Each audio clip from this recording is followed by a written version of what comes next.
John and Kate. Hello. Hello. Hello.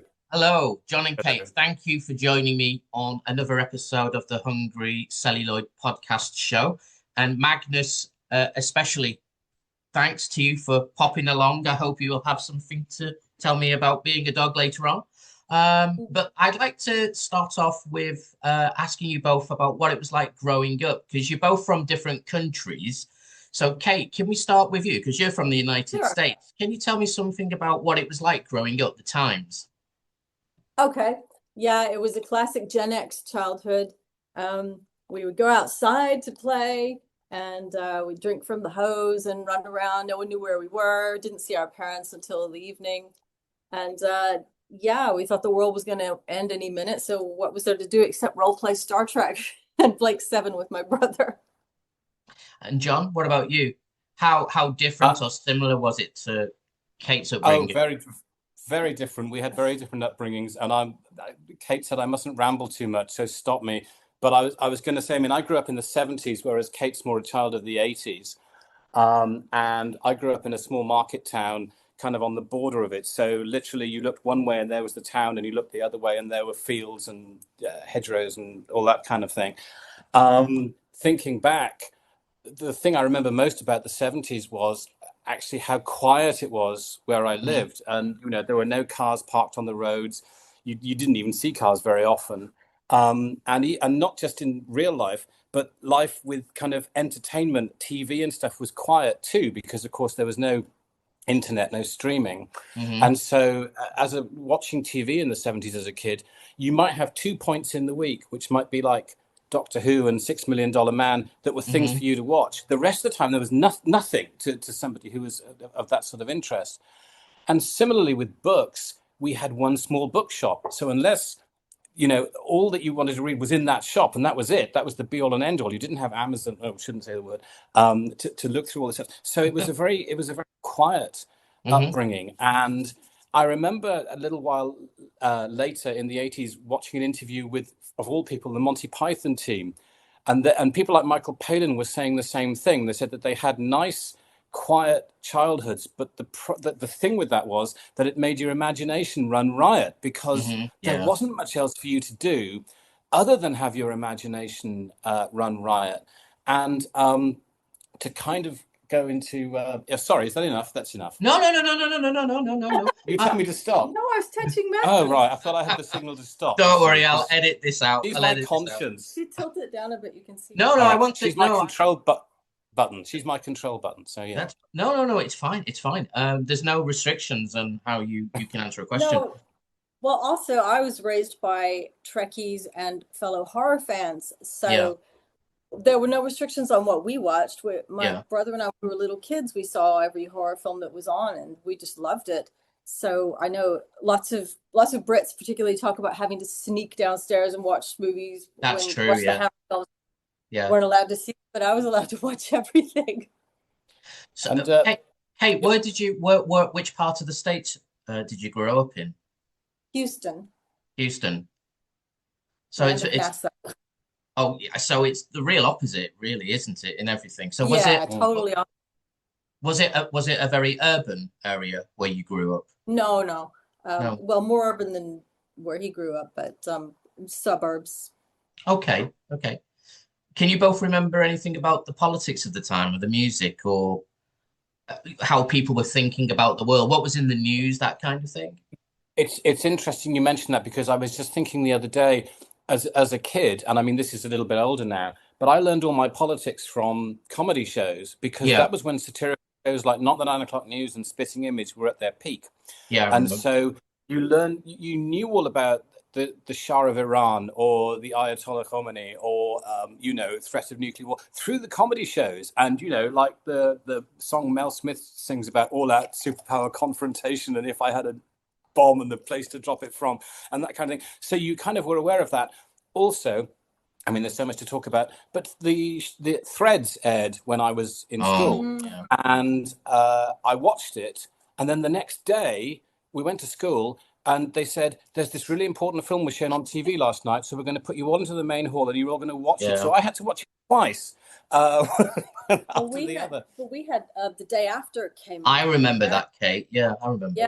You're also crucial 4 years older than me. So I was 4 years younger when I saw this. We saw the day after, which traumatized everybody. And then like later that week, I think, or the next week, it was Threads. And we're like, oh my God. It was just absolutely terrible. So Kate, you actually got to see Threads at roughly the same time, yeah?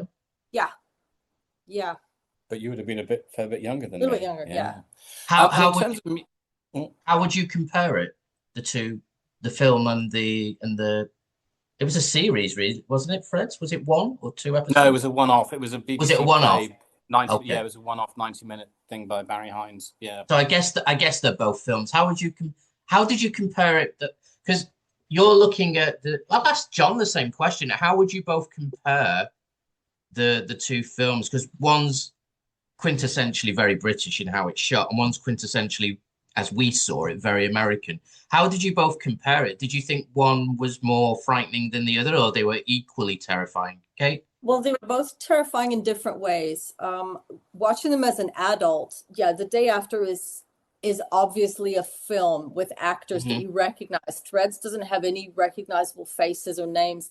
It feels real, like a document, which is how it was intended to look. Whereas Day After is obviously a drama. It's obviously fake. But, when I was younger, when I saw it, it was still traumatic. But then, I think if I'd seen it the other way around, Day After wouldn't have bothered me at all because I would have seen Threads first. But seeing Threads on the heels of that was like, oh my God, I thought that one was bad, but this is just bleak. It's interesting you mentioned that because in the UK, Threads was shown first. Yes, and it was shown on the BBC. The Day After was shown on ITV, and it was shown later. And I still haven't seen The Day After, and I kind of didn't bother because by then I was buying all the film review magazines, and they'd reviewed The Day After, and I thought, that's not going to have any effect at all, or any impact at all. Yeah. So I've still never seen it, and I think wasn't it 2 parts? Didn't they show it over a weekend or something? That was shown in 2 parts. So no, I didn't see The Day After. Going back to you were mentioning about music. It was exactly the same thing. Like I said, where I lived was quiet. So there was kind of a restriction on what was on TV. We had one cinema that had one screen, and music you got from Top of the Pops. That was all that you had as your source of music was Top of the Pops. And we're going to start talking about... I have a lot more.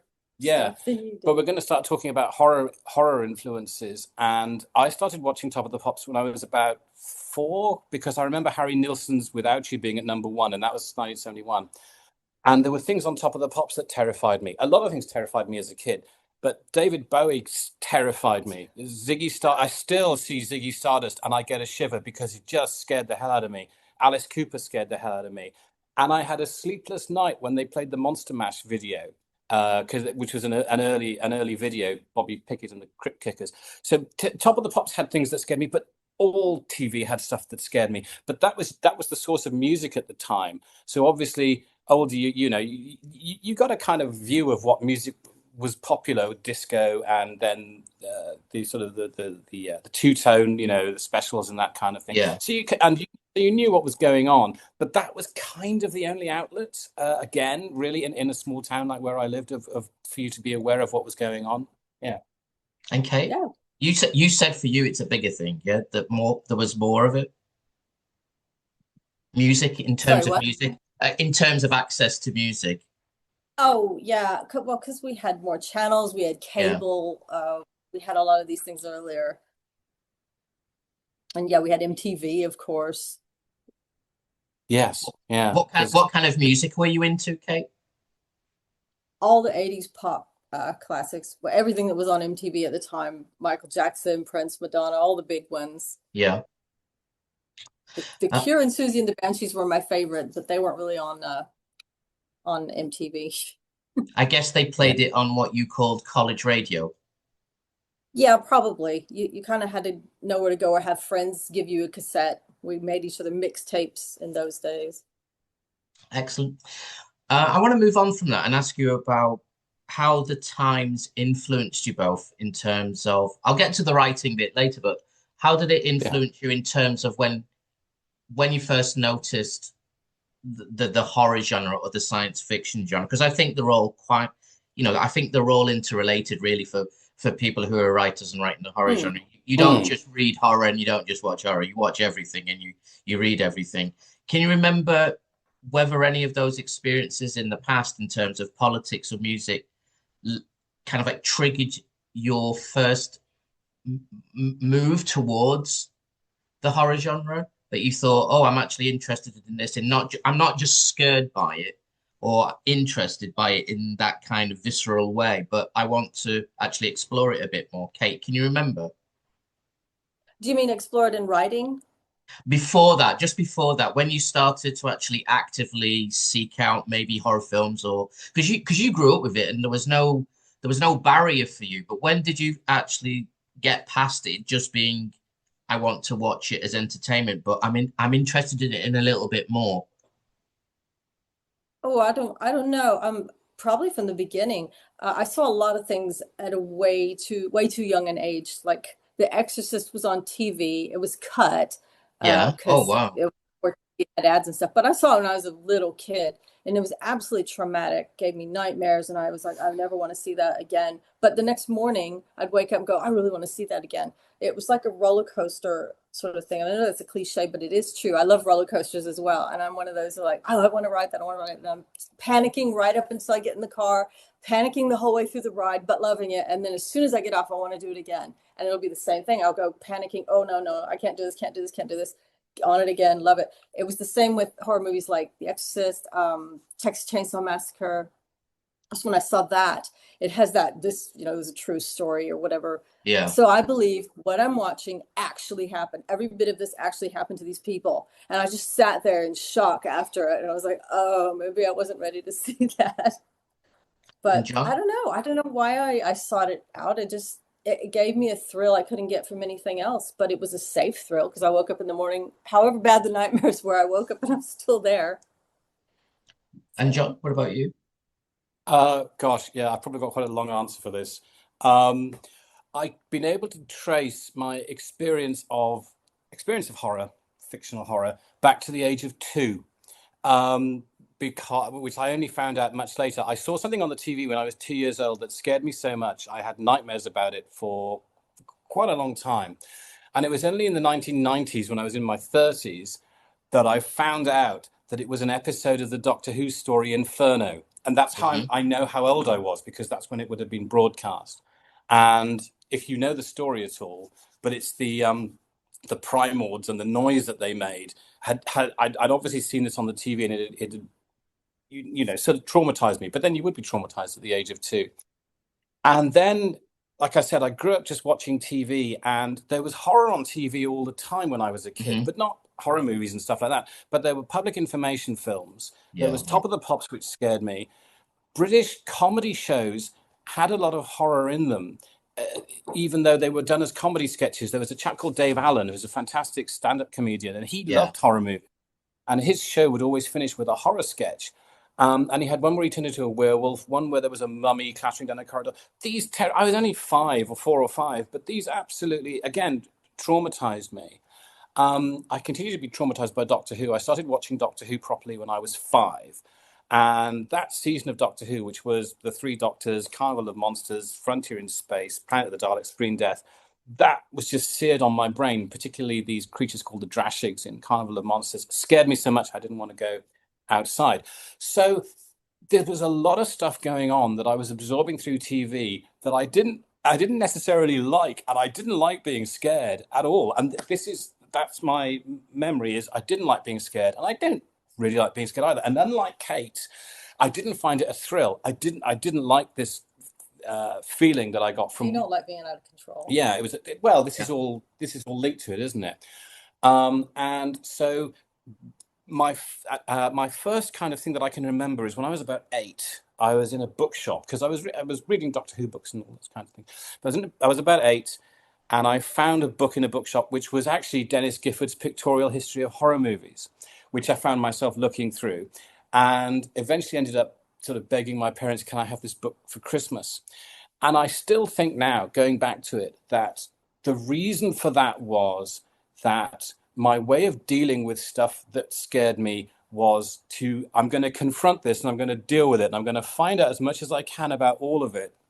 And I think when you're that age and your mind is very plastic, I think it then kind of converted into a fascination and a love for it. Absolutely a love for it. But that's how it came about with me. It was stuff that I didn't like and was upsetting me. And it was my way of dealing with it was to confront it head on, if you like. So yeah, literature is a bit different because I started reading Doctor Who books, then I moved on to what we call the Armada ghost books. And then I moved on to the horror stories way too early because I was 9. I was like, oh, I've read some ghost books. I'll be fine with the 9th Pan book of horror stories. I wasn't. My God, I was traumatized by that. But again, that was something where I kept coming back to it because I wanted to deal with it. It was something that was like, this upset me. Why did it upset me? I'll read it again. So a fascination for that. So it's a bit of a lengthy answer, but it's a kind of a roundabout answer. Unlike Kate, I did not love the thrill. I did not see this stuff and go, I love this. There was a long period where I'm like, I really don't like any of this at all, and this is upsetting me. And my mind eventually worked around that this is how I'm going to deal with it, is I'm going to really get into it. And that's how my love of it developed. Fantastic. So, what about the next, I guess, the evolution of you moving towards writing? Can you both remember the first time that you attempted to write something? How young were you when you thought, I'm actually going to give this a go, Kate? My brother and I used to do, I don't know what we even call them, storybooks. They're graphic novels. When we were very, very little, we had these dog characters, and they would have these adventures. They'd go to this haunted cabin where scary things would happen. The phone was always central to these. Like When a Stranger Calls is another one I saw at a young age. Like the ringing phone was enough to terrify me. So the phone would ring, there'd be a scary whispery voice. Or one time they even went to hell. We used to do with cassette recorders and sound effects. We'd make our own sound effects, and we'd have these dog characters would have these horrible adventures. And yeah, we did terrible, terrible drawings. We'd get a 5-subject spiral notebook. That was a great Christmas gift. And we'd have like 5 sections for stories. And so we would just like fill it with terrible drawings of these adventures. And then yeah, I think as soon as I could write, I did. I have a story I wrote like 6, I guess, called the rats and the tarantulas that live in our attic. We didn't have tarantulas, we probably had rats, but yeah, so I tried writing terrible little kid horror stories when I was little. And then yeah, wrote Star Trek fanfic and like 7 fanfic when I was a teenager. And then yeah, I started doing horror when I was an adult, I guess. Did you write in school? I mean, I remember the only thing I was interested in at school was just, writing reams and reams and reams of stuff in English. Yeah. What were you like? Were you similar, always writing in school for the project? But it was mostly fanfic. Yeah. With no one to see but me and my brother. And John, what about you? Can you remember the first time when you actually attempted something? Yeah, thinking I've had to really think back now. And again, it's Doctor Who. When my dad got me the Doctor Who 10th anniversary special. So this again is going to be 1973. And in there is a long story about the Daleks, I think, or something like that. And I remember thinking, I want to write something like this. I want to write with grandiose ideas. I want to write something epic. I'm not going to write a half-page story. I'm going to write an epic. So I got my mum to buy me a notepad, like I think it was a 9x7-inch block of file paper, and I started writing this Doctor Who story, this epic Doctor Who story. I have no idea how long it was. I can't remember now. But yeah, I'd be about 5 when I was doing that. Well, that wasn't necessarily horror, of course. I think that was science fiction. And I think the monsters were called the Ligongs, Ligongs. I remember that. Gosh, I haven't thought about that in a very long time. So there was that. Obviously in school, you had to write assignments for English, and yeah, I'd write. Obviously, you wrote little stories like that then.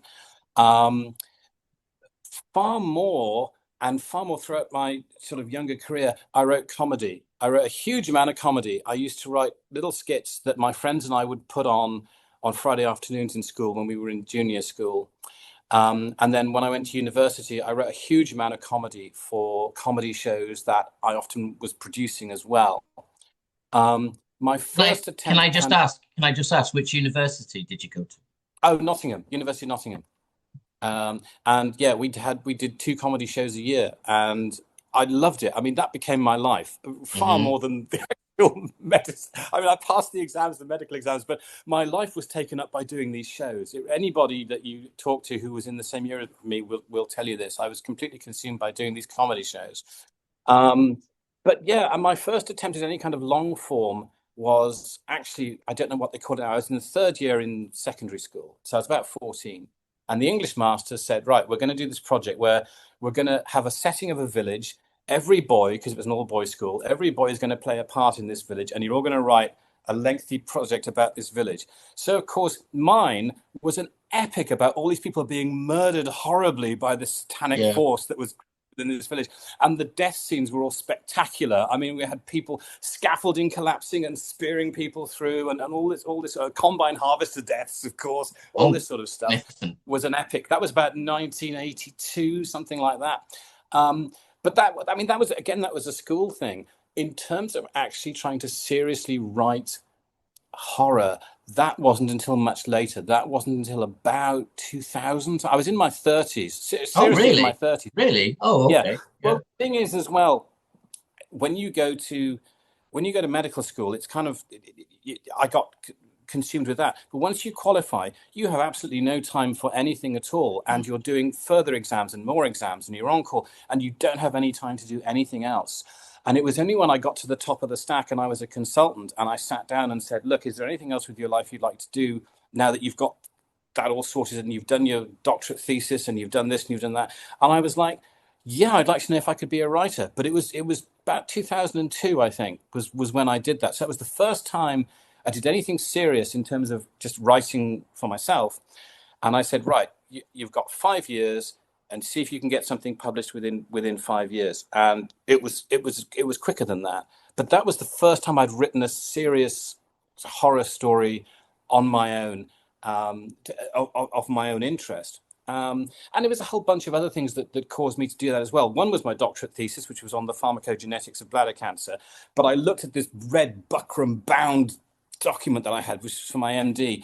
And I looked at this and went, wouldn't it be great if this was a book of short stories rather than a whole load of stuff about molecular science? So I thought that. And the other thing was that all my life I had assumed that everybody had ideas popping in their head all the time. And it was talking to various people and realizing that they didn't, and the fact that I did, and that often the ideas wouldn't shut up. And I was like, actually, maybe I should be like writing this down, because obviously this is not kind of normal. This isn't what everybody experiences. So it was a whole bunch of things coming together in the early 2000s that made me start writing seriously and taking it really seriously.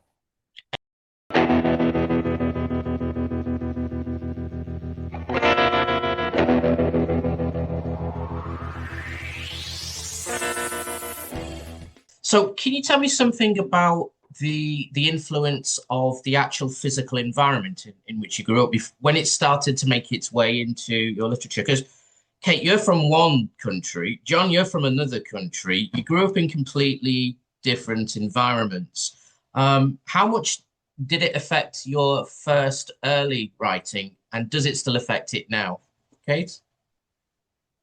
Well, where I grew up, there's not a lot of interesting architecture. So I didn't have much of a sense of place. My idea of I would write about places I'd never been or wanted to go or were more interesting. And then when I moved to the UK, then I could do a fish out of water or stranger in a strange land stuff Yeah, I really know. well. Yeah. And I enjoy doing that a lot, and I still do that. There's still things in this country that will surprise me, even Yeah. though I've been here almost 20 years. And so I do enjoy, I'm very good at having that other visitor's view on things Yeah. for here.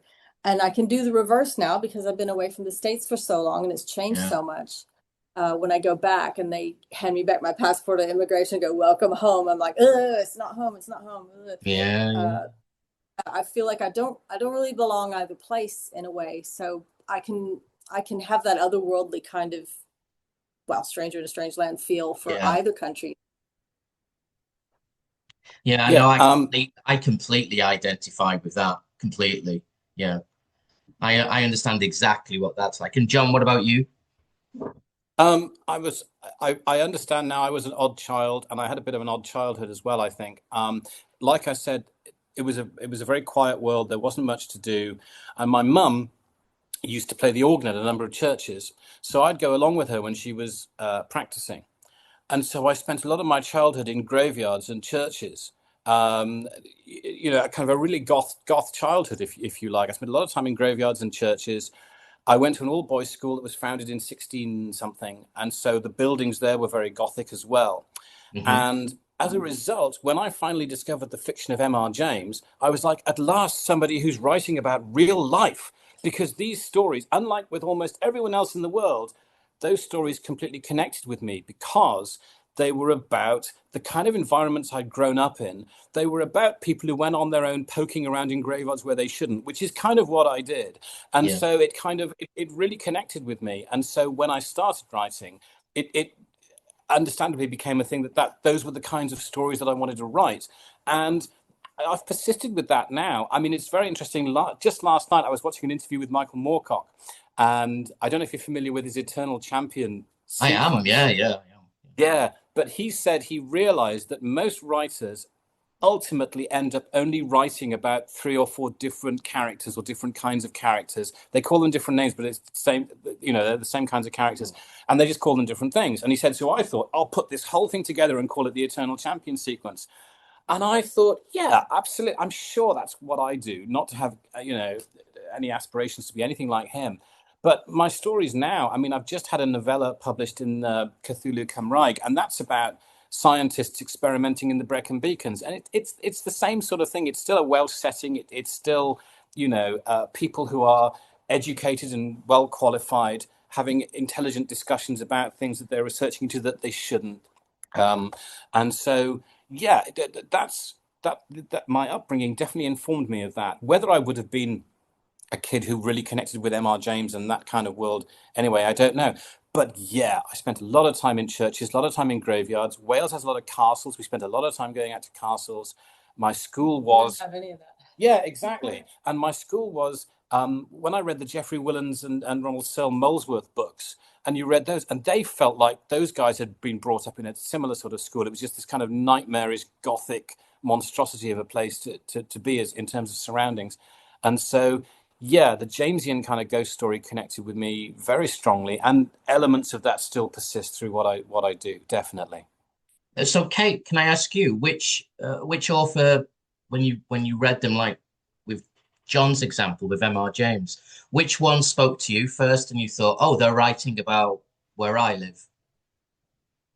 Oh, well, the boring answer is probably Stephen King, because that's what Hmm. I read when I was little. My very first experience of horror writers was Poe, believe it or not, as a young child.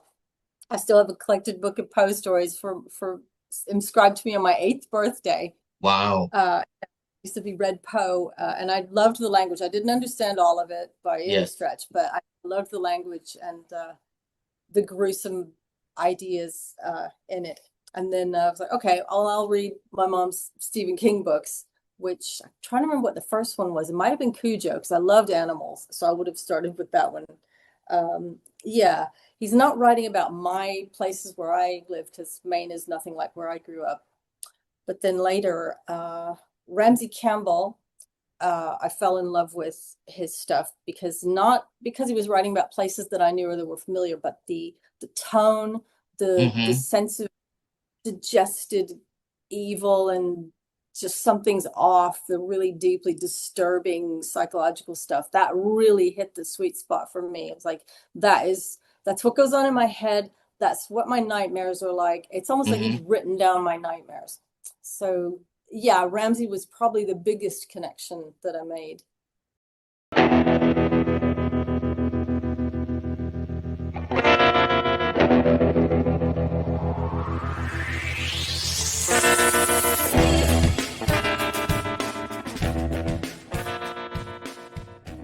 Oh, we're into part two of the show, and this is the part where I would like to talk to you about the writing side and the publishing side. Before I talked about your first memories of when you first put fingers on keyboard or you picked up a pen and you were writing. Um, I want to make a bit of a jump now or maybe it isn't a bit of a jump. I don't know. To your first sale, Kate, do you remember? I'm sure you remember your first sale very I vividly. do remember. Yeah, of It was course. the Whitechapel Magazine's Jack the Ripper story competition, I and I remember had a really that.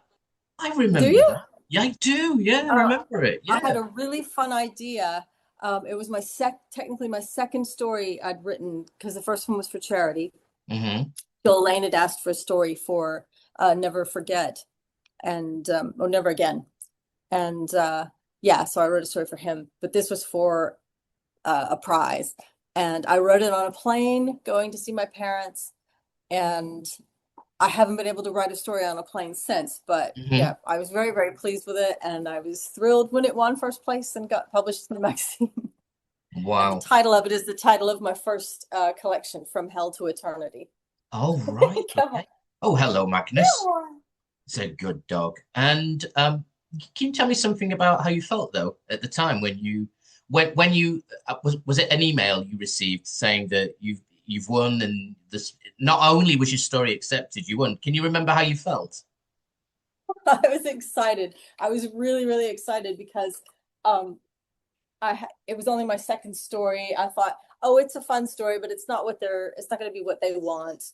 Yeah. And yeah, I was thrilled. I was probably, disproportionately thrilled by it. But yeah, to win a competition and to win first place that was so exciting. But did your brain shoot ahead into the future and actually think, oh, I'm on my way actually to writing? I didn't I didn't immediately think, oh, I'm going to be the next Shirley Jackson, but I thought, oh, great, okay, it's validation, it's it's fun and it's exciting, and yeah, maybe I can write and sell some stories, and people are interested in the things that I have to say. Was it your So it first was or very good for my confidence.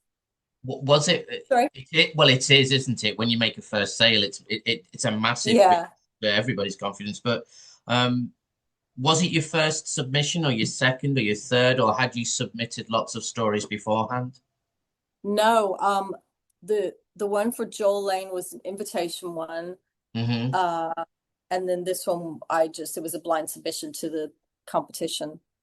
And then Excellent. I can't remember what the third one would have been, but after that, then it became the sort of, what was it, not Duolingo, what was the Duotrope?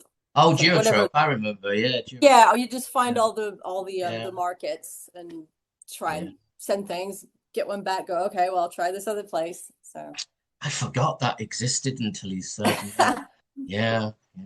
To be I sent remember in. checking that, and there were a couple of others at the time that you just check every single day, Yeah, obsessive. excellent. John, what about you? Do you remember? I keep saying, do you remember? Of course you remember. Yeah, John remembers everything. I remember everything. Actually, this is going to sound terrible. It was the first thing I wrote was my first sale, Wow. as in actual money, as in it wasn't even just accepted. I got £33 for it, and this is, that was a lot of money back then. Which, yeah, it was the first story I ever wrote, which is called the Trendelenburg Concerto. And like we were saying about, I suddenly realized I was having all these ideas, and people that I knew around me didn't have these ideas popping all the time. And I had this idea about a harp that was strung with veins taken out of the leg. And I went, that's a really good idea. So I wrote a story. It was only about 3,000 words. But I spent 6 months getting this story right, because that was the thing. I remember it took so long to write stuff when you start off, because you don't know how to do anything. And yet, so it took me 6 months. But yeah, a magazine called Here and Now took it, and it was a paying market. And I Jenny was, Barber? Jenny Barber? yeah, that's right. Jenny Barber, yeah. Yeah, so I was delighted. And then the other thing that happened was the second story I wrote, which was called The Sacristy, got accepted by David Longhorn's Supernatural Tales. And that was the second story I wrote. And this was like, honestly, I was like, this is it. This writing thing's fine. It's easy. I'll carry on doing this. And then I think I don't know, the next year and a half, just nothing got accepted anywhere. I remember that very well. But the other thing I remember was that Andy Cox's magazine, which was the Third Alternative, Hmm. used to do a magazine called The Fix, which reviewed all small press publications. And I remember Peter Tennant in there wrote a review that said the outstanding story in this issue of Here and Now is the first story from John Llewellyn Probert, Trend and Boccaccio. And I remember I was so delighted with that. I was reading it in the kitchen where I was living. I jumped up and down so hard for joy that the soles of my feet hurt, and I can still remember that feeling now. I jumped up and down so much. I was so delighted with that review.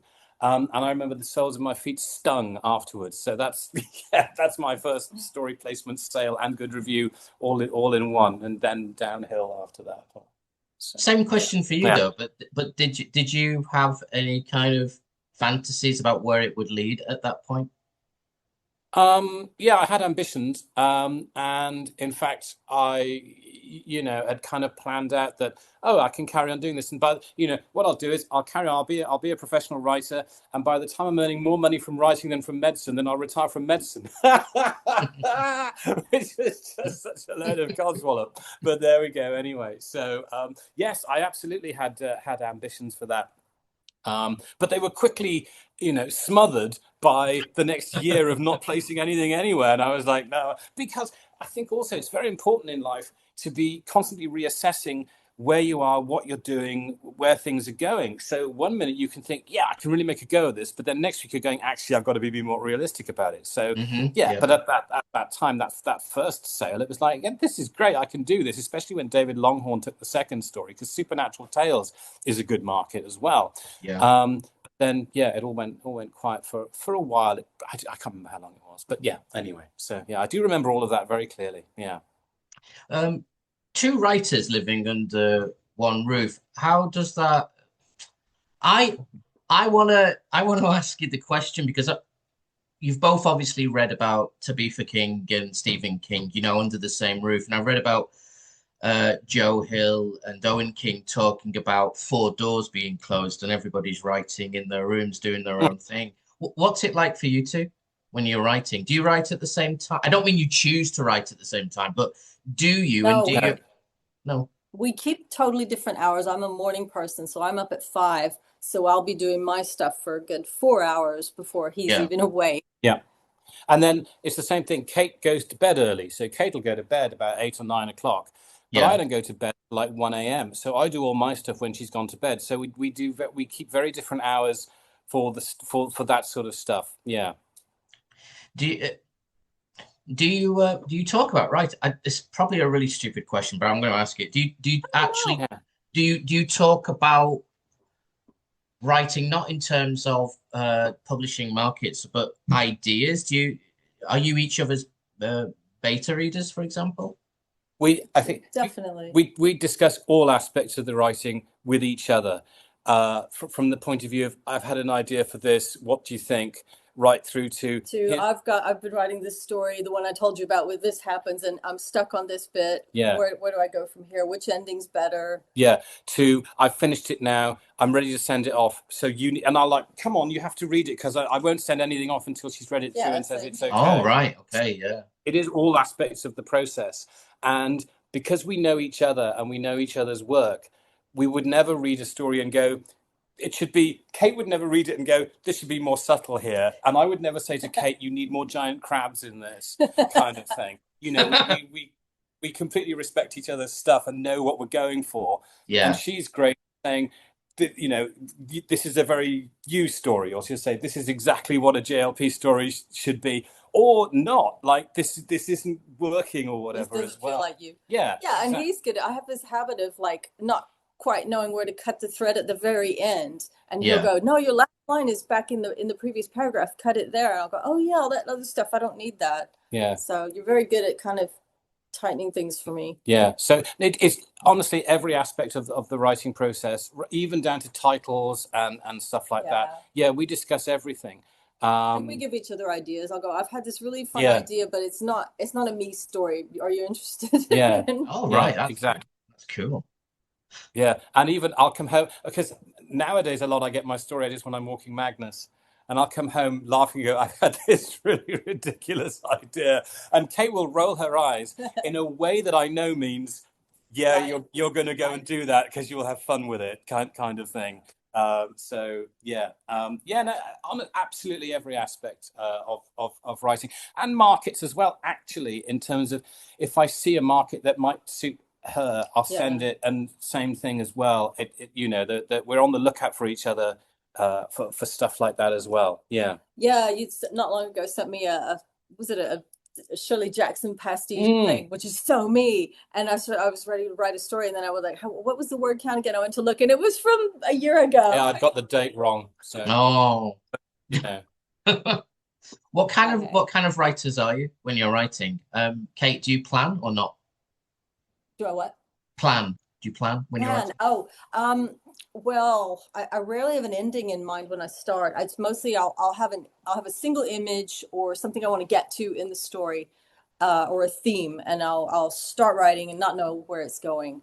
It's very rare for me to know the ending beforehand.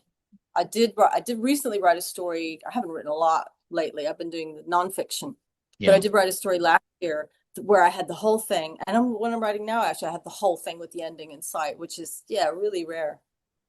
I'm a lot more like Hitchcock was with his films. I don't sit down at the keyboard until everything is sorted out in my head. So literally, the act of typing is getting the thing down on paper. It's all worked out beforehand. I know exactly where it's going. I know what everybody's going to do. I've got some dialogue that I like. Control freak. It's all ready to go. I do not know where to find my way as I go. But the other thing is, I don't like sitting at a desk and staring off into space, because that's a waste of time. You've got 10 tabs open with your research. I never have 10 tabs open. I have one. I close them as I go along, because it's like I can't do that. So everything is worked out. But here is an analogy that I thought up years ago, and I would still maintain this. Writing for me is like crossing a river, and you're on one bank and you can see the other side. You can see the bank and the bit that you need to get to. But then the whole point is you get in the river, and if it's not flowing very fast, you get across there and you get to the thing you're looking for. But sometimes the river's really rushing on, and you move and you kind of jiggle along like this, and you might get back to where you wanted to go, or you might go off somewhere like that. But what I'm saying is, when I'm going to write, I know exactly what's going to happen.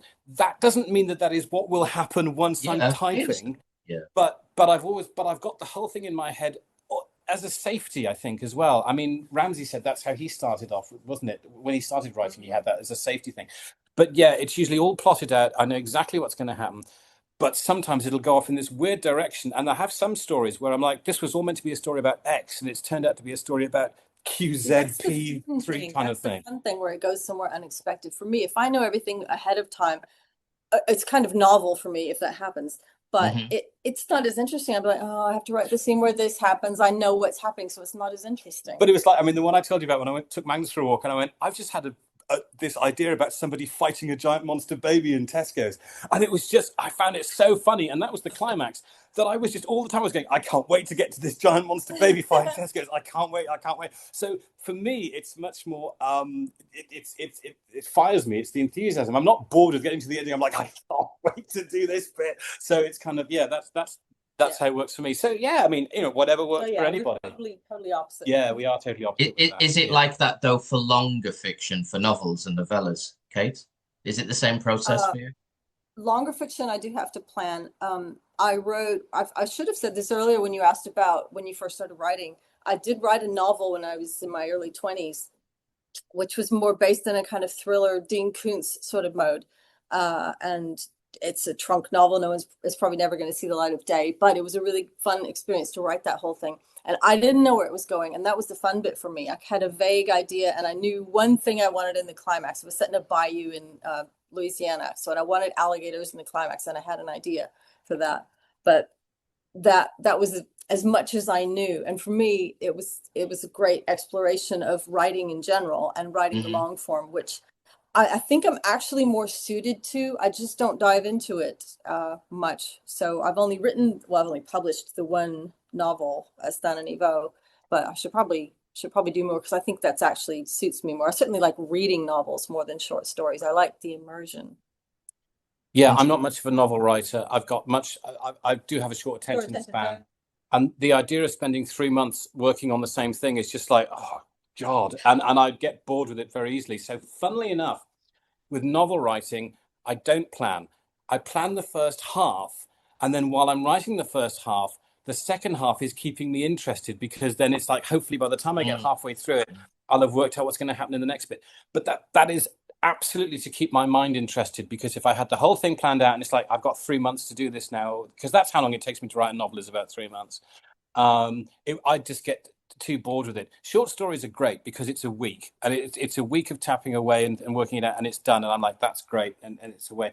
But yeah, spending a lot of time, well, 3 months for me is a lot of time. Writing something, the same thing, is a bit too much. I had one novel published, House That Death Built, wasn't it? I think it was one that was published. And I've got a couple on my hard drive that I have written and that have been agented around HarperCollins and stuff like that. But in the in the end, they didn't want it. They liked the writing, but it was all a bit too it was a bit too me, probably. It was a bit too nasty. But yeah, my novel, which was basically Hannibal Lecter meets the Long Good Friday. It was about a surgeon. Well, you sold it. That's a great pitch line. Yeah. And I'm saying it now because I still really like it, and friends of mine really like it, and nobody wants to bloody publish it. But I had a lot of fun writing that, and that was one where I wrote the first half. And my novels are about 120,000 words. I think that's a reasonable length for a novel. So I wrote about 60,000 words without even knowing where it was going to go. But by the time I got there, I was like, yeah, machine gun battles with girls in bikinis and stuff, because that's, it's essential element that's missing from today's fiction.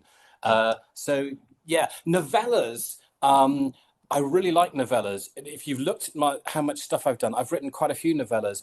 And I think it's because a novella length is the same kind of length as a movie, and films are just completely inured to me.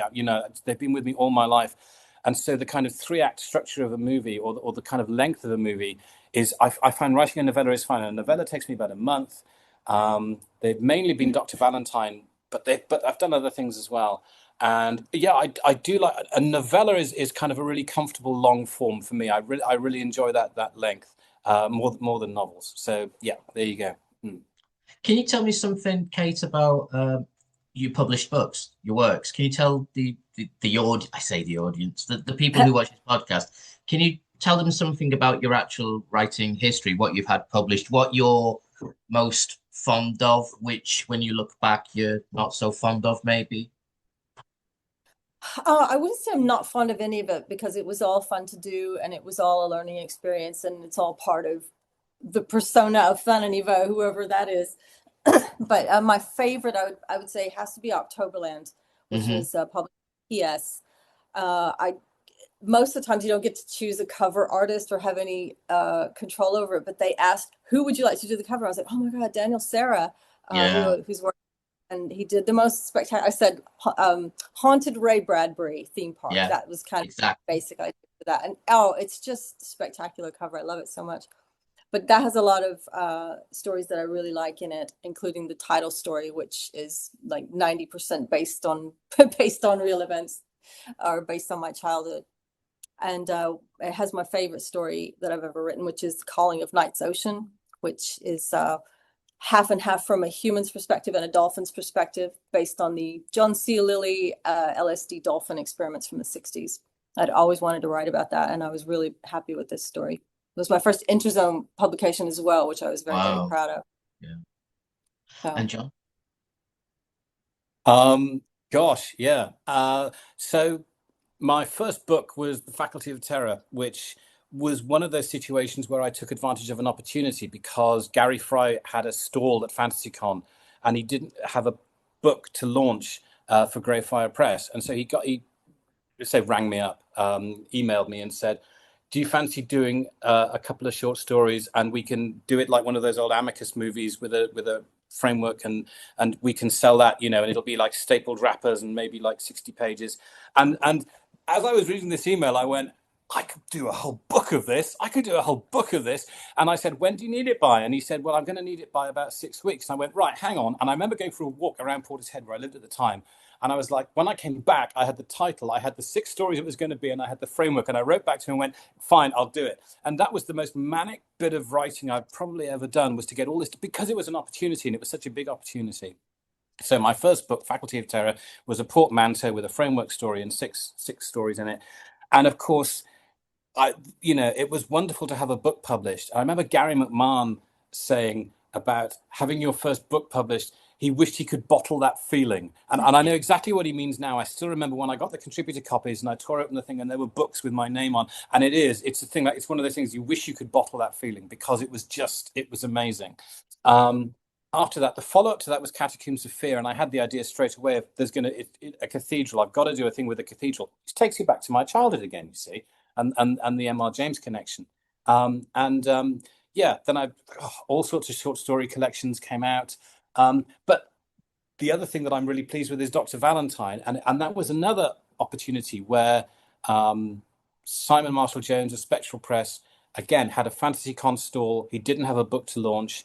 And he said, have you got anything? And I went, well, yeah, ever since I've been writing, I've had this idea about people dying, being killed in the style of Vincent Price movies. And he went, well, if you can write it, I'll launch it. And I was like, right, fine. So I sat down and absolutely knuckled down and got on with that really, really quickly as well. And funnily enough, Faculty of Terror won the Dracula Society Award and Dr. Valentine won the British Fantasy Award. And so the lesson I've learned is that I need more people to impose absurd deadlines on me with the promise of it being launched at a convention, and I might write something that's worthy of winning awards. But yeah, I've written so much stuff. It's a compulsion and an obsession, and you kind of can't help yourself. And I mean, the most recent portmanteau that I did, How Grim Was My Valley, I've had people write, even just yesterday. Did you see that? It was such a nice thing he wrote about somebody's read this book and gone, oh, Benjamin Adams. Benjamin Adams. Yes, that's right. Yeah. But I don't know, other stuff as well. I mean, Dead Shift. I got asked to write a novella. It fell through with the publisher, but then Graham Reynolds picked it up. Dead Shift has sold so well. I'm still getting royalty checks from it 10 years on, and I absolutely love doing that. And it's the only thing I've done with a hospital setting, because when I started writing, it was as a break from the day job, and so I didn't want to write stuff set in a medical milieu. And people and agents kept saying, you could write medical thrillers. It'd be good if you write medical thrillers. And it was like, the last thing I want to do is write medical thrillers. I really don't want to do that at all, even though that was kind of where the money was and is. So Dead Shift I was very proud of as well. And then finally, because I'll shut up, because I know I've written so many things, but the Fright Fest Guide to Mad Doctor Movies, I was so delighted with the whole of that, because I pitched the idea to Harvey, and it went through a long process, but eventually, and we had a great signing and a great launch at Fright Fest. I did a book signing in Leicester Square, which was great. And it's because of that we're now doing our Killer Animals book. So there's just, I'm very happy with everything that I've written, because I feel incredibly lucky that people have wanted to publish it. And then whenever anybody reads anything that I've written and says they like it, I'm always quite sort of surprised by it. So, it's always lovely. I'm not like Wes Craven, who said once, whenever you make a movie, you're disappointed if it isn't a massive success. But no, every book I've written, I haven't expected it to be a success at all. But enough of them have been that it's if I stopped tomorrow, I've got a nice things to look back on. God, ramble. There we are. Sorry. No. You've given me. I have a few questions I want to ask based on that. In terms of the conventions, when you first started, now you're both established and everybody knows who you are, but when you first started going to conventions, Kate, what was your first experience like of a convention in Britain, for example? How did you feel when you met people that you also admired, as well as people asking you questions about your own work? How did you feel at the time? What was the experience like? Well, the very first Fantasy Con, John took me, and I hadn't been published yet, so I was just meeting people, stuff I had read, and I don't remember too much about that convention because there's a lot going on in the world at the time. But afterwards, I'm a very introverted, quite shy person, so the big setting with lots of people around is a bit overwhelming and sometimes quite scary. So I'll sort of like go into the room, say hi to one or two people, and then kind of retreat, and then hope to get one-on-one time with different people, or just small gatherings here and there. So I kind of sneak my way around and not not be in the center of the room as much as I can, unlike somebody else. But it's interesting, isn't it? Because there is a different thing. I'm not what can I say? I'm not extremely sociable, but you stick me on a stage or put me in front of a camera and I'm fine. This latest anthology I'm in, Cthulhu Cymraeg, Mark, who edited it, said, "Oh, the Chapter Art Centre in Cardiff is going to do a launch. So will you do it, please?" And I'm like, "Oh yeah, fine. I'm absolutely fine if you stick me on a stage and I'll just start talking.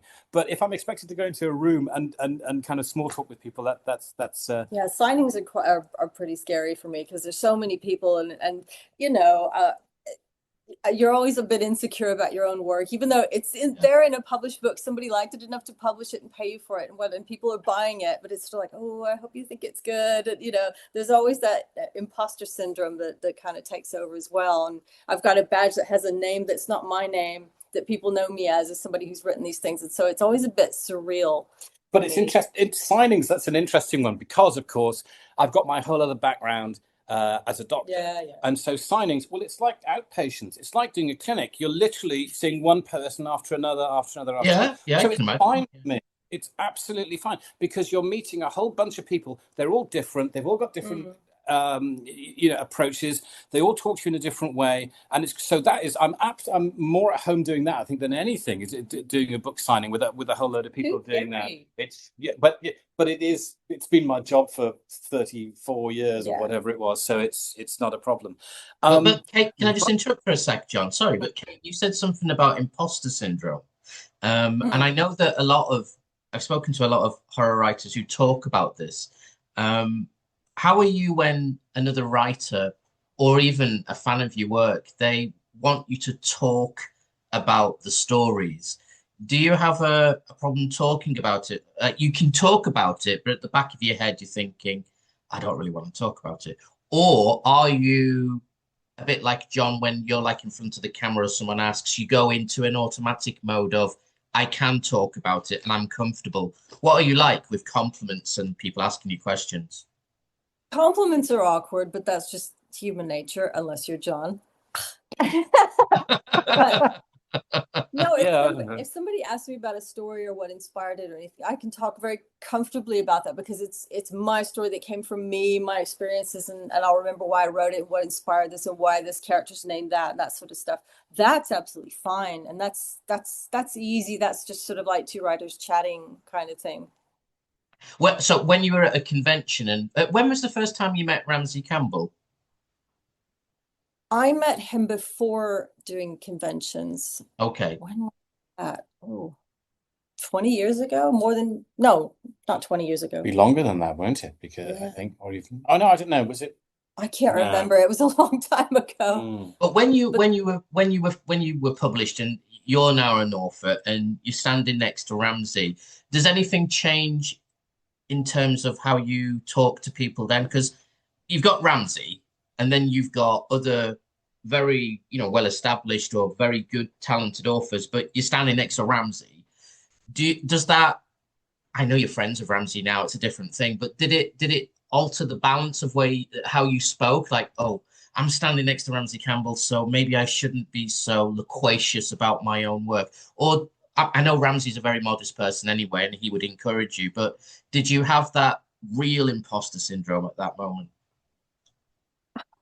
I think I would feel safer if like you said, Ramsey's a friend as well. So there's not that, oh my God, it's Ramsey Campbell. Like when I first met him, I was total fangirl when I first met him. But if he's right there, then I feel safe. It's sort of like, me, not Ramsey. Yeah. All right, it's me, not. I'm being Ramsey. No. Yeah, I was thinking that then. Oh, it's you again. Leave me alone, you stalker woman.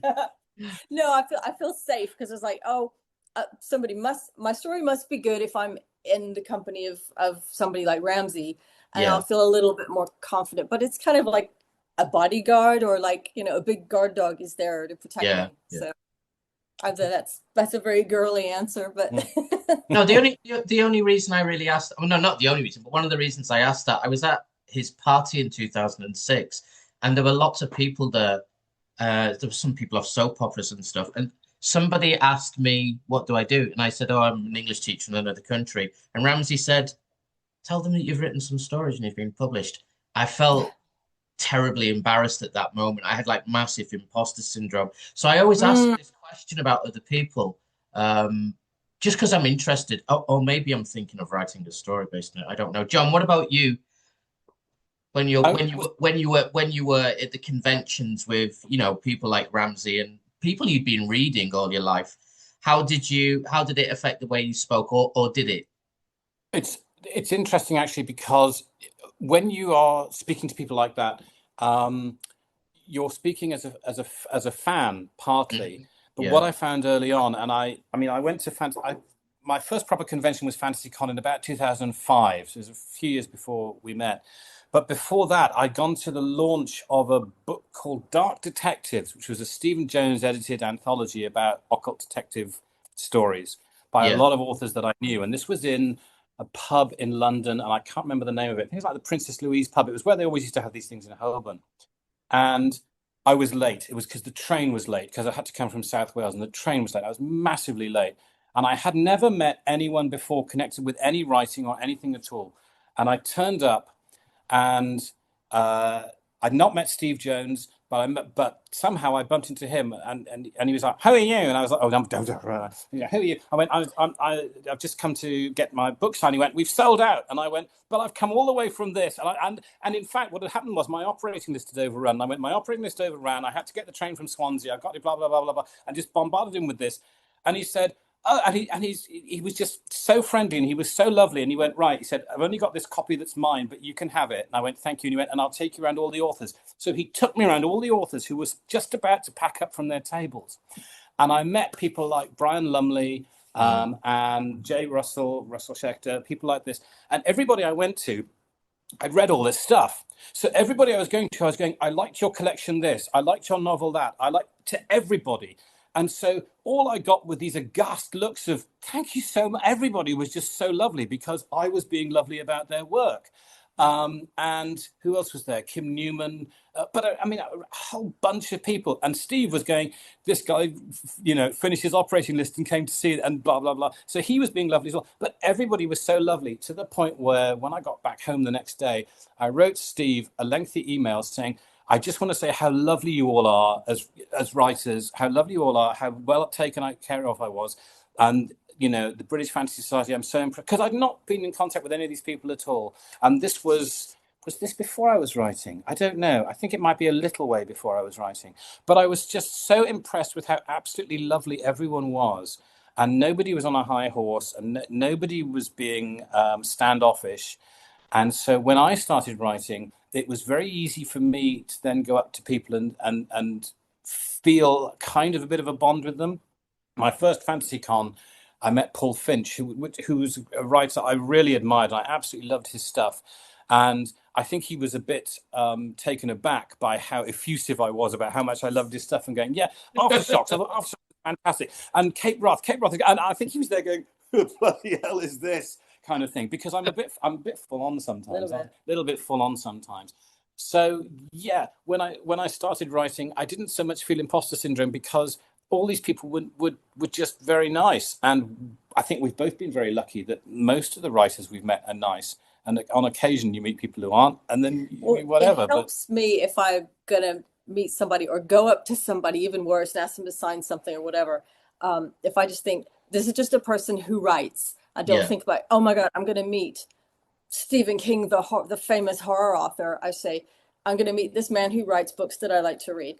And I remember meeting James Herbert in one of the Fantasy Cons or World Horror. That's right, yeah. And I was just like, and I was like, "Okay, he's just the guy who writes books. Just say I like books you write. Will you sign it?" And he was so nice. He was so sweet and lovely. But she's got the advantage of being a pretty girl, mind you, because I remember that James Herbert went, "You're very pretty," and she went, "Thank you," and he went, "What are you doing with him?" and pointed at me, you see. And that's happened a few times. Jonesy did that as well. "What are you doing with him?" kind of thing.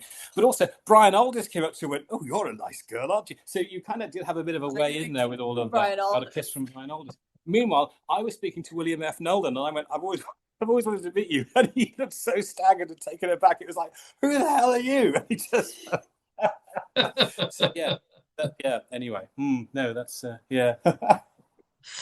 I have one question before we go to the third and final part. If somebody came to you and said, "We want to make a film of one of your stories or books," which book or film would you want them to make a film or a TV show from? Oh, Calling of Night's Ocean film, definitely. Who would you want to direct it? Okay. Directed. Oh, if it was more horror-y, I would say Mike Flanagan. For SF. Oh, Denis Villeneuve, definitely. Definitely. Mm, He could do a trippy version with a yeah. psychic dolphin having acid trips, calling down, ancient elder beasts. I don't know. That would be magnificent. I wrote it with Daniel Kaluuya, the actor, in mind as the Oh lead yeah. character. Yeah. Probably too old now because he was a 20-something. Was he a Vietnam vet, or he avoided Vietnam somehow? Or he was that sort of age. And so Daniel Kaluuya, with the one tear running down in Get Out, I was like, oh, that is that character. Yeah. But now I don't know who would play him now. Somebody much younger. And John, Oh, we've got 3 minutes, John. right. So just before COVID hit, I was supposed to go to London to talk to some producers about the first Dr. Valentine being filmed. And then, of course, COVID hit and everything just fell apart. But the more I think about it, I don't think I'd want Dr. Valentine filmed because it's so in my head. I know exactly how it should be and it would get spoiled. I would like a TV series, probably either of my characters from Against the Darkness, which was Henderson and Samantha Jeffcott, sort of occult investigators. But I'd want Brian Clements or somebody like that to do that. Or possibly even my John Glory stories, which are kind of like Kolchak, but British Kolchak, which are kind of like, sort of different monster of the week kind of thing. TV series, I'm into continuing characters and TV series. Yeah. I really like the idea of. So it would be one of those two, I think. And it would have to be somebody who appreciates the lightness of touch and would make it fun. I can't think of anybody now, but like I said, someone like Brian Clements would have been the person back in the day. Fantastic.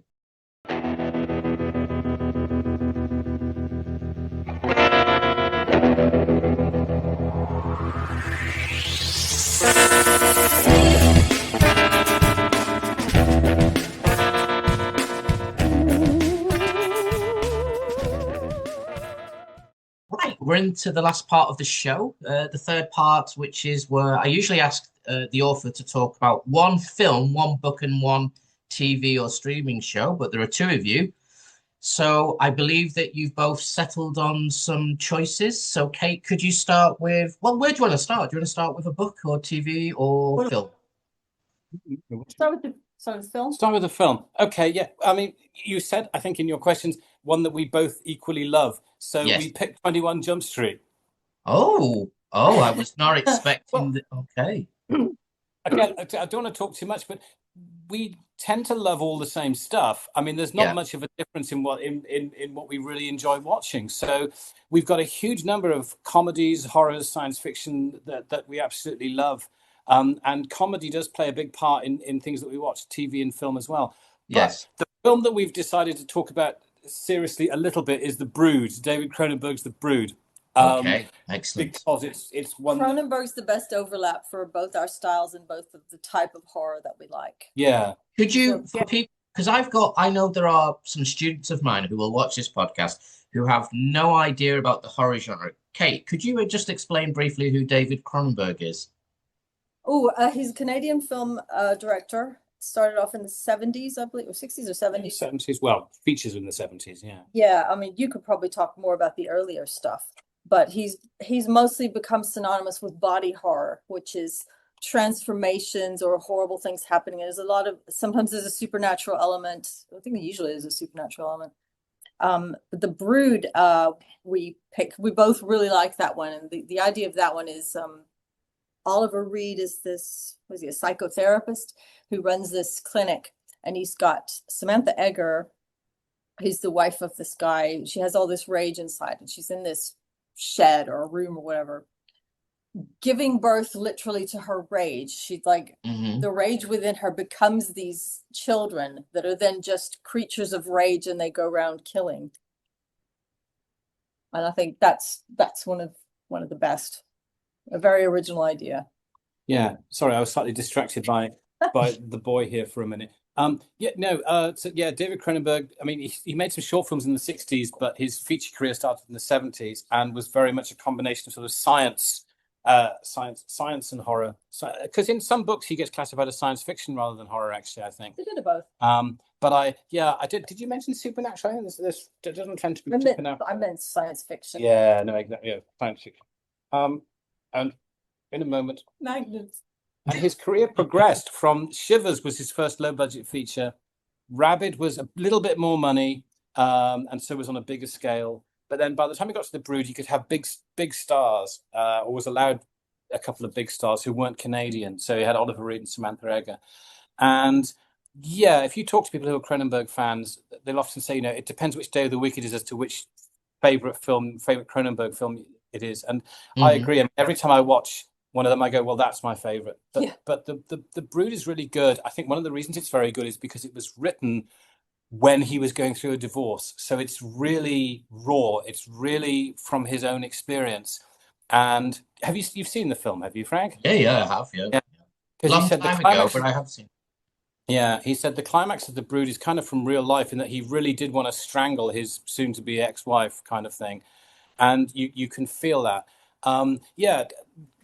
Oliver Reed is the Cronenberg mad scientist in this one, because quite a few of them have mad scientists, and he's developed this thing called psychoplasmics, which is where you turn your rage into physical manifestations. You manifest your rage, and his prized patient is Nola Carveth, who is Samantha Eggar, who herself had an abused childhood. We find out during the film, and she's been able to give birth to these creatures, these babies, which are her rage, which is mainly rage directed at her parents, actually, from what happened to her in the past. And these brood children can kind of go out and do her bidding, but not in a crappy 40s B movie kind of way.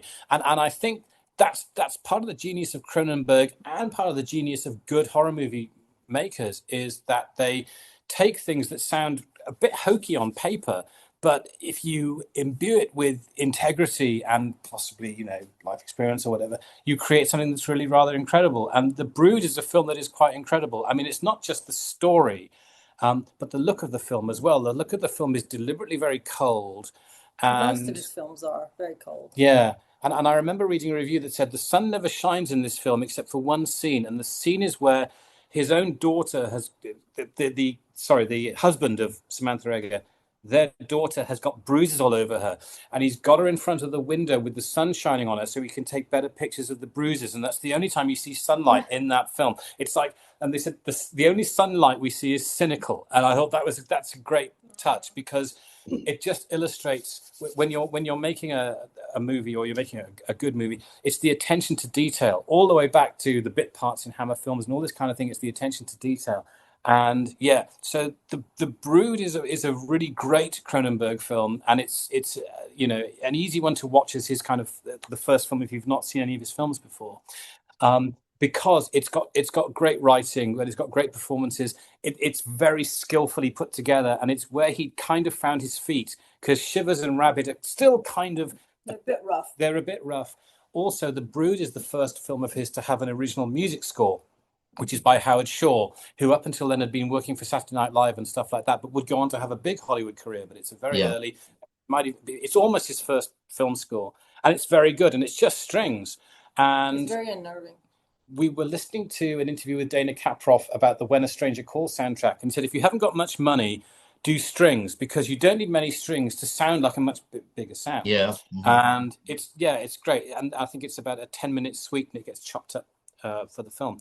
But it's really good. It's really affecting, and it's all the characters are kind of interesting and sympathetic to some extent. Yeah. So there you go. Do you both have separate Cronenberg films that you like, but you don't, that the opposite person doesn't like? So Kate, you like a Cronenberg film, but John's like, well, it's okay, but it's not on my list. I think with Cronenberg, probably not. We probably like all the same ones. But there's definitely other films that I love that he doesn't love, or vice versa. But do you like Videodrome more than I do? Yeah, because I'm not.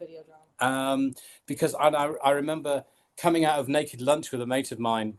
I don't like Naked Lunch. Yeah, and he went, that was, yes, like John Martin, the film critic, went, and now a few well-chosen words on Naked Lunch. Wasn't it crap? But we came out of the cinema and went, that was crap. That was like Videodrome, wasn't it? Yeah, it was really. It's like, so I'm not as big a fan of Videodrome. I think because it was made without a finished script, and it's so obvious, and you can tell it just it's hugely flawed, but it's yeah. No, but I'm saying, but I think that's one that you like more than I do. Probably. but you don't dislike it. I don't dislike it at all, but it's taken me a long time to come around to liking it very much, because I was expecting it to be the next step up Because I keep showing it to him, go, you don't like it more this time. Yeah, because I get it this time. Can I ask about Spider? Because when I watched Spider by David Cronenberg, when I watched it, I thought, wow, he's Canadian, but he's completely caught the nuances of that area of Britishness. Did you see that, John? As a British person, did you see it? Yeah, I did. I mean, I saw it in the cinema, and it was when Cronenberg was kind of moving away from body horror, but at the same time, I watched it and I thought, this is still all about transformation. It is all about somebody becoming something else or want to become something else. That he hasn't lost his interest in that at all. It's just a different way of doing it. But I've only seen it the once, which was when it came out, and I remember all those scenes of him walking along canals in the back streets of London, and those old gas things. And it was like, he's got a real feel for UK back streets, which I was very surprised by. I would not, if you'd shown me that film and asked me who directed it, I wouldn't have thought it was him, actually. I thought it was, it is a very interesting one. Have you seen that? I've only seen it the once also, yeah. Kate, what do you think of Cronenberg's more commercial films? His later movies. I know he's gone back to his more original independent sensibilities. Yeah, I liked History of Violence. What's the Eastern Promises? Yeah, Eastern Promises. Those were okay, but I still, doing the fan thing of, but do body horror, and really did not like, what's the Keira Knightley one? Yeah, Dangerous Method. Neither of us liked a Dangerous Method. No. But Crimes of the Future, I loved. I loved the original short film, which is kind of nothing like it, but it's really weird and disturbing. But the new Crimes of the Future, I absolutely love. Yeah, I think you liked that more than I did, actually, because I was quite cynical about it when I saw it at the cinema, and then we watched. I had a similar idea. This happens sometimes where you'll have a great idea for a story, and then you go, oh, but somebody's already done that idea, and if they did it better, that's okay. Because I had the idea of animals in the ocean adapting to all the microplastics they're ingesting, and they start to grow like spines and defensive things on their bodies because of the plastic. They incorporate the plastic. And then I saw Crimes of the Future. I was like, okay, well, I can't write that one. I had a similar thing with Black Mirror. I had this great idea for robot bees to pollinate plants because the bees are dying out, and people hand painting pollen onto the flowers, and then Charlie Brooker did Hated in the Nation, which is one of my very favorite Black Mirror episodes of all time. I was like, oh no, but I could not have done it as well as he did. So, but is it one of your favorite episodes because it's got that idea that you love? No, it's just great. Generally, it's just great. What did you think of Existence? I really like it. It's hugely flawed, but I really like it. It was an unexpected return to the more kind of body horror thing, and I did like it because it's kind of about video games as well, isn't it? So it's sort of what's reality. It's doing that Death to Allegra Geller. And it's doing the Nolan thing, the Inception thing. And I was listening to a podcast recently, which was movies like Inception are all about acting and watching movies. It's like us watching a movie because it's people being other people being other people being other people to a kind of max. That it's this sort of ultimate thing of, you don't know who someone is, but then do you really know who someone is anyway if you're watching them on a cinema screen? So it's interesting levels of stuff like that, and Existence certainly feeds into that. I think you both said before though about his way of making films can be a bit clinical, or it might have an appearance of being cold. But what do you think of The Dead Zone? Because for me, when I watched The Dead Zone, I felt it was not only one. I still think it's one of the best Stephen King adaptations. But did you think, no, I'll just ask you, Kate, what did you think of The Dead Zone? I like it. It does feel more like an adaptation than an original Cronenberg. It doesn't feel as Cronenberg as other things like The Fly, which would probably be my second favorite. But yeah, it is very cold. He's got a very cold clinical eye, and that nobody else does that clinical thing quite like he does.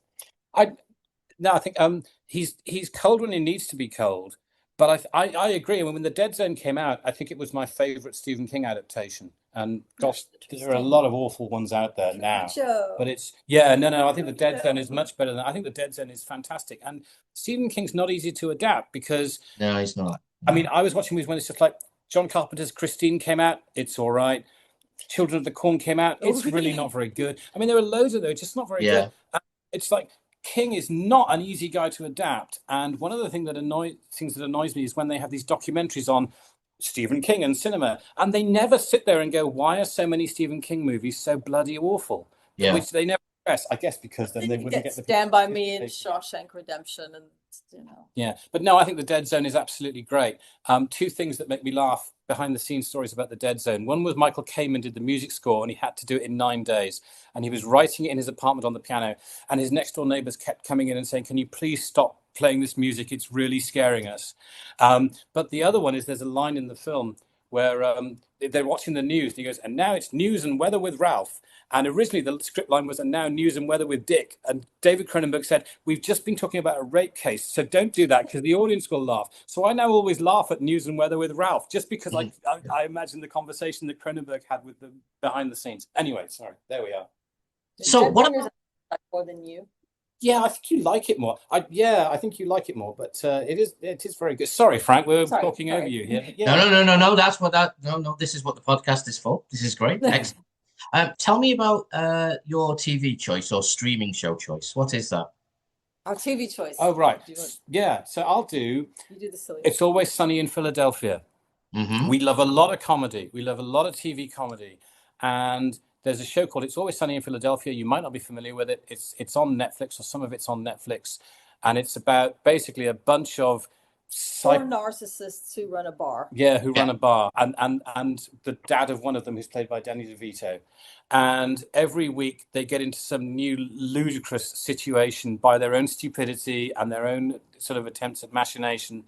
And it's the show that has it's made us laugh so much. And it reminds me of shows like The Goodies, where every week one of them would be the lunatic and the other two would have to sort out the problem they created, like a giant kitten or whatever. But It's Always Sunny in Philadelphia is exactly the same. It's so creative. Yeah, they have this way of setting something up. They'll have a lot of balls in the air and you don't know where it's going. And then by the time they hit you with the punchline of it, you've been distracted by so many other things. And it's just oh, wow, well done. Yeah, I did not see that coming. The writing is so terribly clever. And it still is. I think they're on season 17 now or something like that. Banned episodes because there's a lot of really politically incorrect.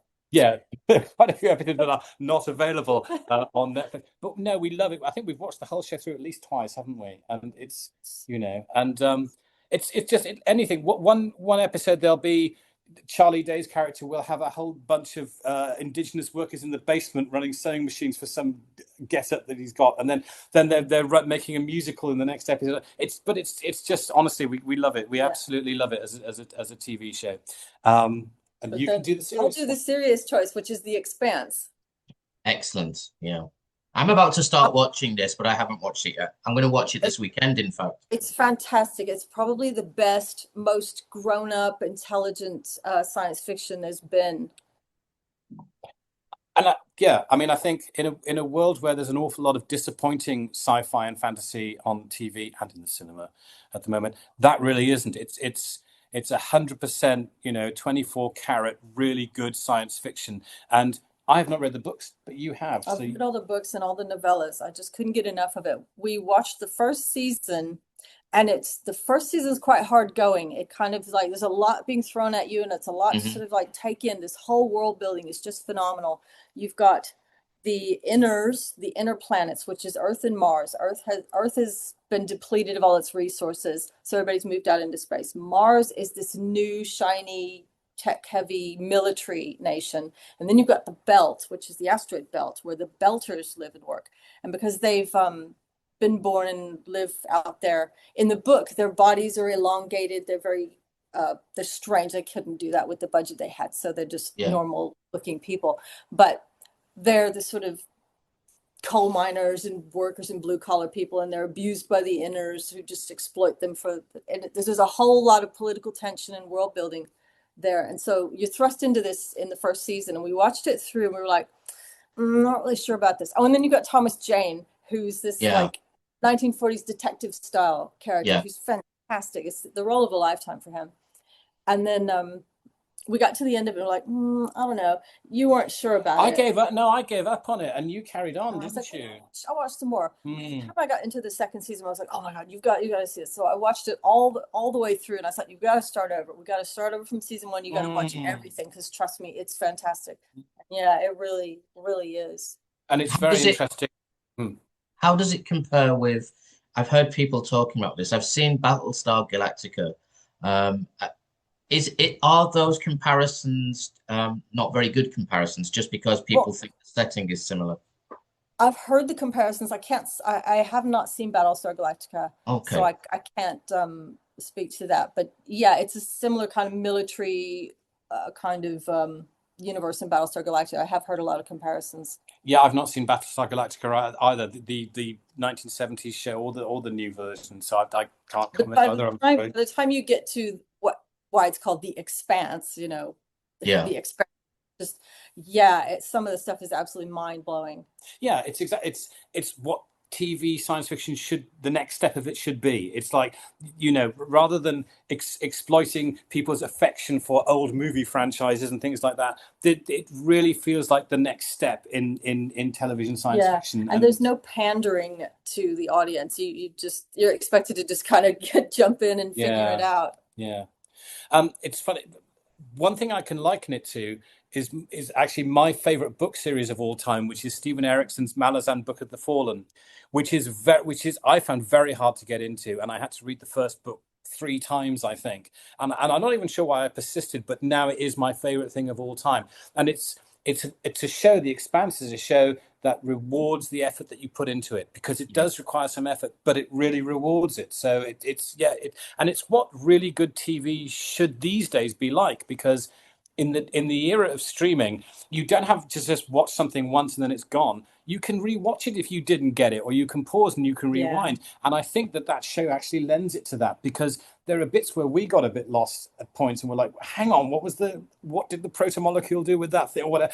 But now with streaming you can do that, so it lends itself to the medium as well. And the characters are also well written, and it does this thing I love. You'll be introduced to a character early on, you go, oh, I really hate this person, I hate this person, and then they'll have an arc, they'll change, they'll do something, you go, wow, that's one of my favorite characters now. It's just like, how did you do that? It's I'm just so admiring of the writing. And I know the authors are role players, gamers, and a lot of the characters they take on the personas and write it as a role play with each other, which is why some dialogue has a real authentic ring to it. And isn't that fascinating? Because Stephen Erickson and Ines Lamont, they're role players as well, and they based Malazan on so obviously RPGing is a thing which we've never really done very much of, but it's obviously another way to produce really good creative stuff. Fantastic. And finally, your book. What's the book that you both have a mutual passionate love for? I'll do a little prelude here, because we have the Venn diagram of us for movies is kind of like that. The Venn diagram for TV is like that. The Venn diagram for books is kind of like this. We're like this. Our reading tastes are really very, very different. And I read a lot of much older stuff, and Kate reads a lot of stuff that's like out this year. So I read a lot of crime. You read a lot of fantasy. Yeah, that's right. Yeah, Kate loves crime. A lot of epic fantasy for me. So this was the most difficult. That's the most difficult choice, because everything else was like, there are hundreds of things we could talk about, but with books it was a bit different. But at the end of the day, we had to pick something by Ramsey Campbell, because Ramsey Campbell is the reason that we're together. And Ramsey Campbell and Jenny Campbell were the witnesses at our wedding. And so Ramsey Campbell has kind of been in our lives for all the time that we've had lives together. And so instead of a book, we've picked an author. So we picked an author. Yeah. But really, I know the people that I ask onto the podcast, I mean, everybody knows who Ramsey is, and he must get mentioned every time I speak to someone.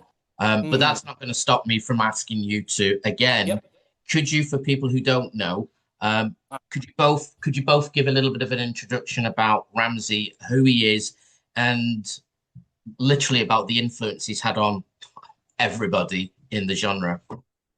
Okay, well, he's from Liverpool, and he's very of Liverpool. He's, the citizen of Liverpool.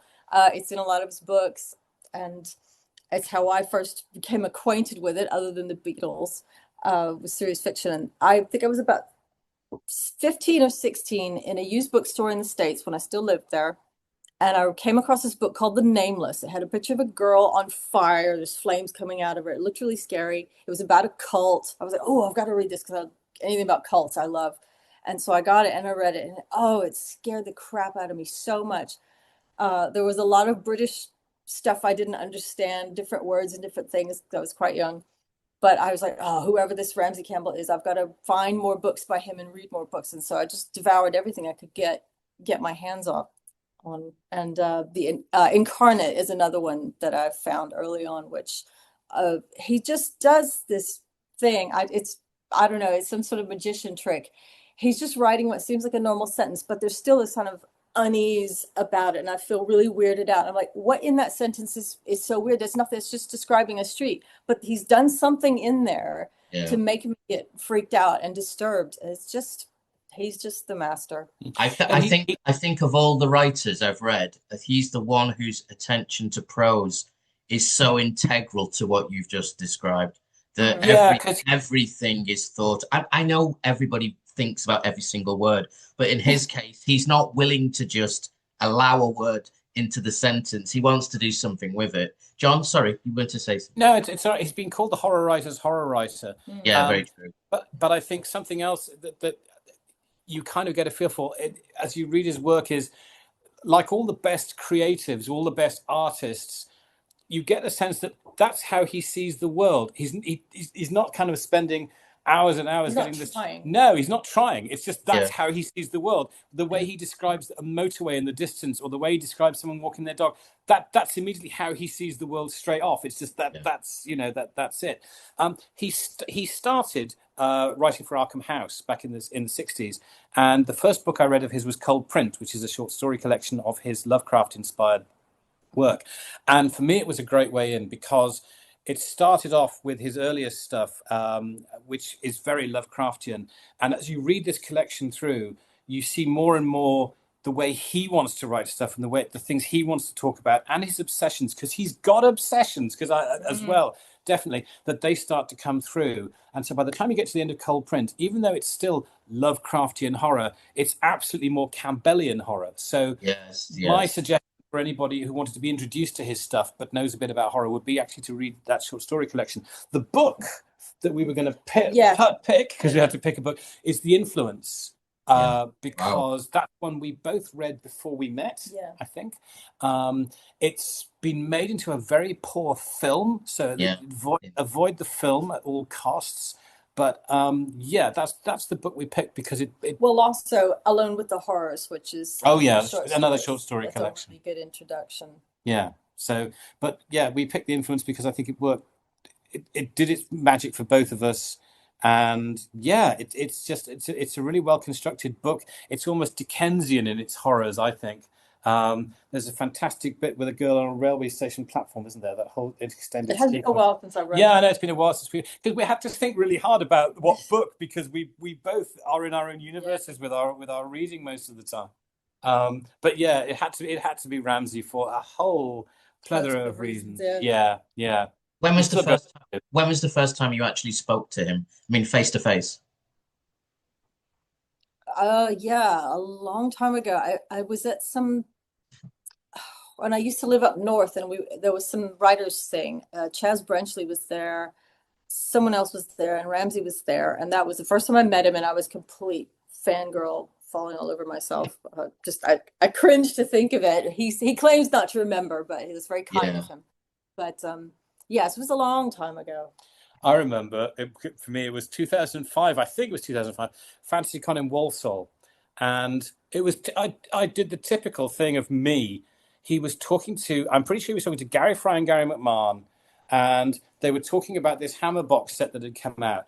And he said, and it's got these films and this films and this film. And I went up and just went, no, it hasn't. It's this and this. And he looked at me and went, yes, you're right, actually. And I was like, yeah. And that was how I started talking to him, because I'm a bloody know-it-all with all these things. But, it was like, that's. He had shorts on. I remember that. It was one of those times when he was wearing shorts all the time. But yes. But, he was lovely. That's the first time I spoke to him face to face. And he was lovely chap. Always has been lovely. Then I interviewed him on stage at FantasyCon, I think the next year. because Gary Fry had been asked to do it. And it's another one of these things, like I said, it just didn't want to be on stage. And I was like, I'll do it. So, and that made me acquaint myself with all of Ramsey's work. And I've still got my notebooks of all the notes I made on all of his novels, which I've used for various academic articles as well. But he was good fun. He was good fun as an interview. We actually met through, before Facebook or Twitter or anything. It was the Ramsey Campbell message board, and we met through there. That's how we met. So that's why he's the godfather. Really? That's where you met, on the Ramsey Campbell? We met on Ramsey Campbell's message board. That's how we met. Yeah. And we're still here to this day. I've got a note here. I was trying to remind myself not to forget this. I've got this idea, where you could disagree with me about this or not, that the Ramsey Campbell message board and all the people who are on there, like Gary Fry and Gary McMahon and yourselves, I've got this theory that was kind of like the start. I know people were published before they were on the Ramsey Campbell message board. I've spoke to them about it, but when it really started to snowball, where people were doing all kinds of things and books were getting released, I've got this theory that Ramsey's message board is kind of the catalyst for what I would call the new wave, an unofficial new wave, I suppose, of writers from that. I think he's really responsible for that. I don't mean responsible for it motivating you to write, but kind of there was some sort of idea or competition. I can't remember who did it, to get people to start writing stories. Do you remember some sort of voluntary project? No, I don't remember that. And everybody was kind of critiquing everybody's work.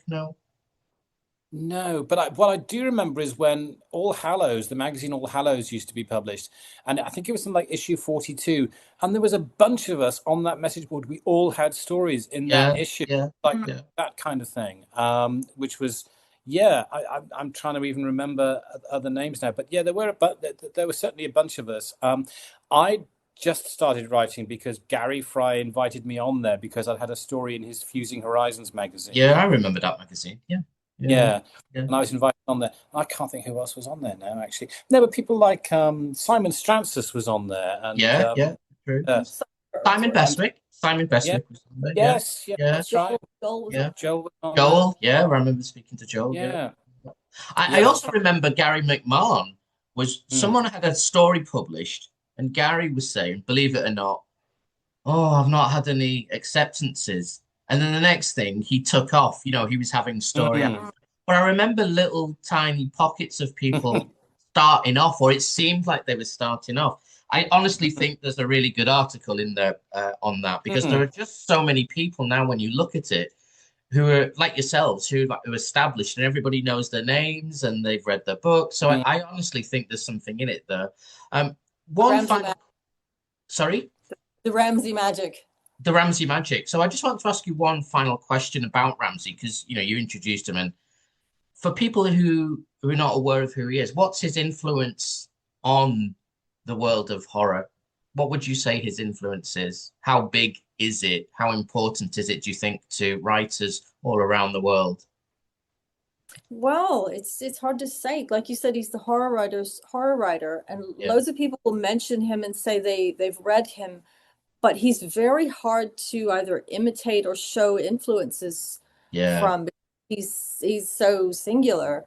Yes. So I think, like, people could say, I really love, Lovecraft or Stephen King or whoever, but you don't see any evidence of that in their work because they've got a different voice. I don't know. Maybe people who do really disturbing things, like Mike Flanagan, I could possibly say corner of the eye ghosts and just subtle, shivery, disturbing things, possibly, but I don't know if he's a Ramsey reader.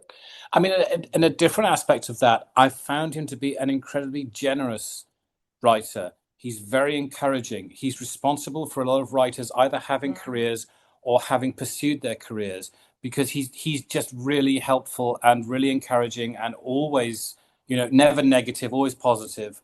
And so I wouldn't say people have tried to write like him, because it's very, very difficult. But I mean, if you read his stuff, it makes you pay more attention to yours. But he's always been happy to provide advice, always happy to provide an introduction to, he introduced one of my books, introduced one of yours. Just he's been an extremely generous influence on a lot of writers out there, I think, who have been touched by Ramsey, kind of thing. Yeah, in that way more.